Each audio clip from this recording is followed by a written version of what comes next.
Assalamu alaikum, welcome back. And yeah, just remind me a bit about you and what you're studying at the moment. Yeah, my name is Dunya Hassan and I am a current engineering student. I am studying mechanical and mechatronics engineering. What chose me to choose to go in that field really is my passion for building, for creating, getting my hands on things. So I thought to myself, why not broaden my skills, my expertise?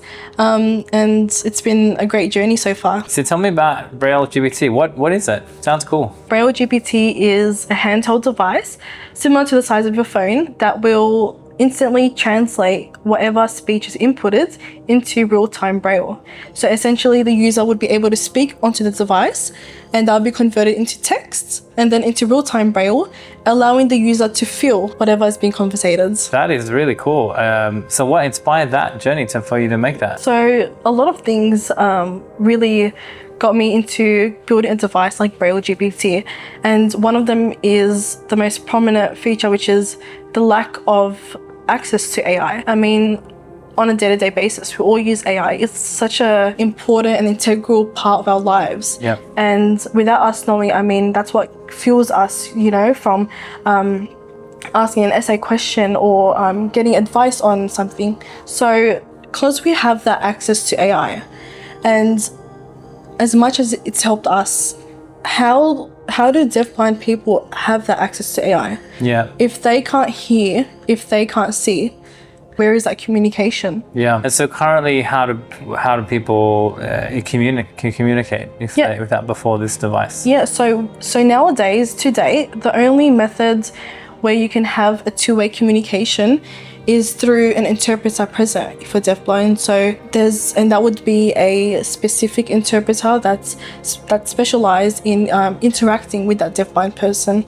But I mean, if that's the only method used nowadays, it sounds very practical and convenient. Yeah, definitely. I mean, if I want to have a conversation with my friends, do I really need an interpreter to be there? Yeah.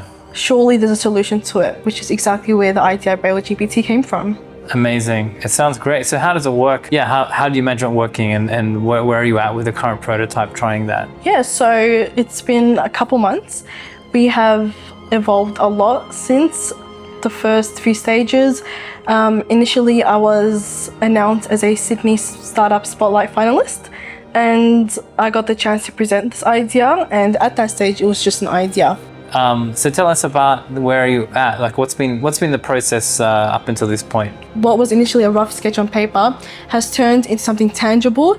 So far we have created a technical department team consisted of over 10 people, and we are fully committed into creating this device and making it as accessible as it can. So far we have a few prototypes lined up. We're just in the stages where we're doing a little bit of some reiterations, little changes, and soon there will be the option to pre-order it, and that would essentially be having first access to the device. Amazing.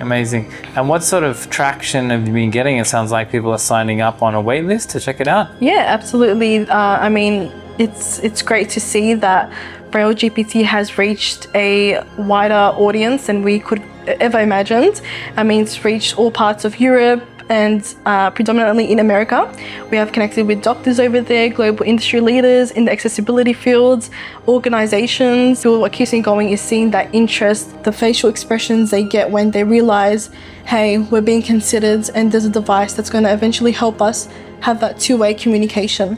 And what would you imagine is the next step, from the concept to a working prototype? Or what are you hoping is the next phase? Yeah, so as of now, we have a working prototype. There's a few iterations that need to be made, but soon enough, we will have the option where users are able to pre-order BrailleGPT and have access to it. I mean, it's a wonderful milestone. It's very exciting. Yeah, amazing. And was there any particular stories that inspired it? I remember, I think there was a family you were telling me about where, the mother, currently, what do they do and how might this help now? How would it change? Yeah, so recently I was contacted by the mother of a child that is a deafblind individual herself. And of course, at the age, it's a big challenge, it's a big struggle, but she's heard of what what I was building, and it caught her attention. I had the opportunity to speak with the young female, and she told me, her struggles, her problems. She's not able to sit in a library without having a Braille device and typing down, so there's that lack of privacy as well. She's not able to communicate with her friends without having an interpreter, which in that case was her mother. And that really touched me. It really fueled my motivation to bring this device, especially for her and for other individuals that are encountering the same challenge as of now.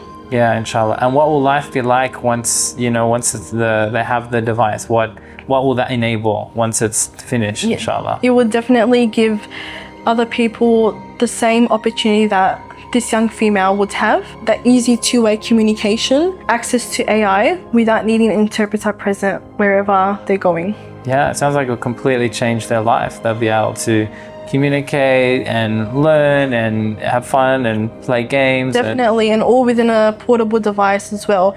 There are existing devices nowadays, but size of a keyboard, they're just not practical at all to carry around a large Braille display. And connecting it to hardware, it's a bit of a challenge, and it's a struggle for a lot of people. What our device would essentially incorporate is that voice feature, that speech feature, where you can directly talk into the device. It's all within the palm of your hands, and you'll be able to feel those dots in real time. Yeah, amazing, mashallah. And what is your hope in a few years' time? Do you hope this will reach many people around the planet? Definitely. The same way it will reach the individuals that I've encountered, the individuals that shared their struggles, to have that two-way communication, to have access to AI. That inability to speak freely, the lack of privacy, will give all users the chance to have that independence. Inshallah, exactly. Yeah, for anyone watching or listening now, how can we help? What can we do? Yeah, so we have a wait list that's currently open. You can subscribe, put your email down. You'll be the first to know of new updates, where we are in our development progress. And also, you will have the chance to pre-order BrailleGPT before it's on the market, and you'll have that first access to the device.